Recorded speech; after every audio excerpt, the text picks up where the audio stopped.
Hello friends, SVT solution channel में आप लोग का स्वागत है। मैं करण कुमार। मैं आप लोग के साथ डिस्कस करूंगा सिर्फ फिफ्थ सेम का एक important subject theory of structure. आज हम लोग बेसिकली सिलेबस डिस्कस करेंगे। तो सबसे पहले हम लोग को पढ़ना है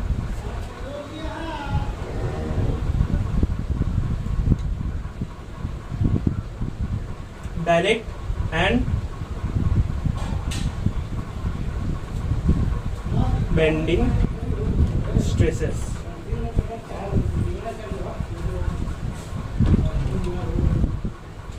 इस टॉपिक पे हम लोग देखेंगे कि अगर मान लेते हैं किसी टाइप का क्यूब है, तो अगर उस पर कुछ लोड लग रहा है तो उस पर जो स्ट्रेसेस आ रहे हैं वो स्ट्रेसेस, डायरेक्ट स्ट्रेसेस कितना हो रहा है, बेंडिंग स्ट्रेसेस कितना हो रहा है। डायरेक्ट स्ट्रेसेस बेसिकली क्या करता है, अगर किसी भी चीज पे आप डायरेक्टली स्ट्रेस दीजिएगा तो वो किसी चीज को कंप्रेस करने की कोशिश करेगा, और बेंडिंग के साथ कीजिएगा तो उसको टॉपल करवा देगा, मतलब उसको घुमा देगा, लुढ़का देगा। तो बेसिकली फर्स्ट यूनिट में हम लोग को डायरेक्ट एंड बेंडिंग स्ट्रेसेस में पढ़ना है। उसमें हम लोग को पढ़ना है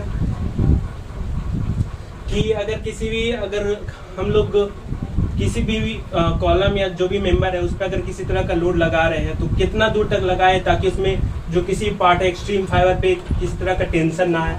बेसिकली फर्स्ट पार्ट में हम लोग फर्स्ट यूनिट में ये करेंगे। फिर सेकेंड यूनिट में आते हैं, तो सेकेंड यूनिट पे हम लोग पढ़ेंगे स्लोप एंड डिफ्लेक्शन।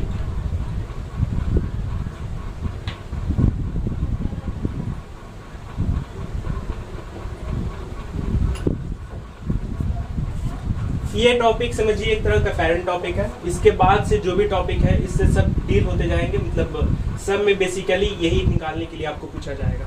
स्लोप क्या हो सकता है, मान लेते हैं एक बीम कंसीडर करते हैं। अगर मान लेते बीम पे एक ट्रांसवर्स लोडिंग लगे तो इसका जो न्यूट्रल एक्सिस देखिएगा, अगर ये ऐसा है न्यूट्रल एक्सिस,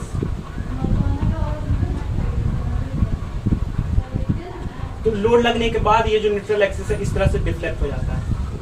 बीम कुछ ऐसा है, तो ये जो न्यूट्रल एक्सिस में जो चेंजेस आया ये बेसिकली इसको डिफ्लेक्शन कहते हैं।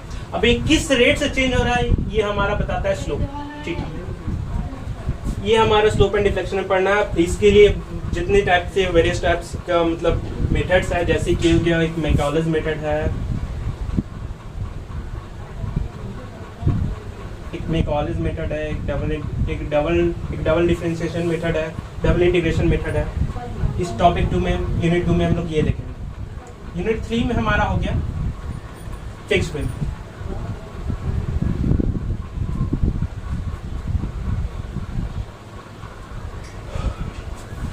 फिक्स्ड बीम क्या है, वैसा बीम जिसका दोनों जो इंड्स हो वो बिल्कुल रिजिडिटली फिक्स हो। एग्जांपल के तौर पे ये इसका डिनोशन आप देख सकते हैं। इसका हम लोग को अगर स्लोप एंड डिफ्लेक्शन निकालना होगा तो इसके लिए भी कुछ तरीका है, मेथड्स है, ये हम लोग यूनिट 3 में सीखेंगे। अब आता है हमारा फोर्थ यूनिट, होता है हमारा कंटिन्यूअस बीम।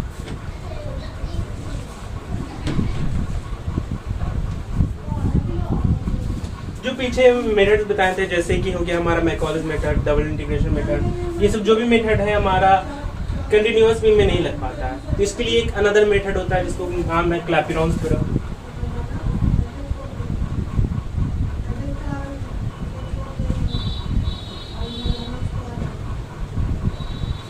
बेसिकली इसके इस्तेमाल से हम लोग कंटिन्यूअस बीम का हम लोग स्लोप, डिफ्लेक्शन, ये सब जो भी होगा फाइंड करेंगे। इसके बाद हो गया हमारा ये फिफ्थ यूनिट हो गया मोमेंट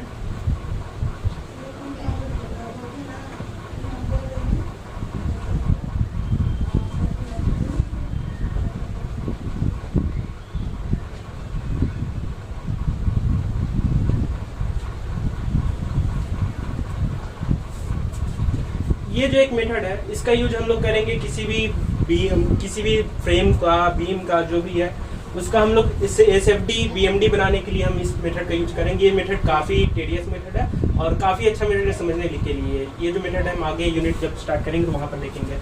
लास्ट जो हमारा यूनिट है वो है कॉलम्स।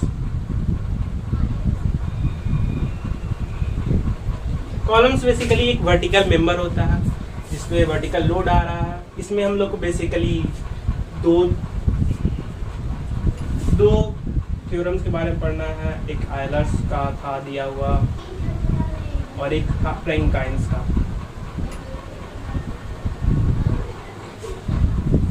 इन दोनों के थ्योरम्स के बारे में पढ़ना है। और यूनिट 6 काफ़ी इजी टॉपिक है। इससे हमारा 6 नंबर का पूछा जाता है। एमडीएम से हमारा 6 नहीं, इसमें 10 नंबर का पूछा जाता है। एमडीएस से भी हमारा 10 नंबर का आता है और कंटिन्यूअस बीम से भी 10 नंबर का। पीछे जो फिक्स्ड बीम बताए थे वहाँ से भी 10 नंबर का क्वेश्चन पूछा जाता है।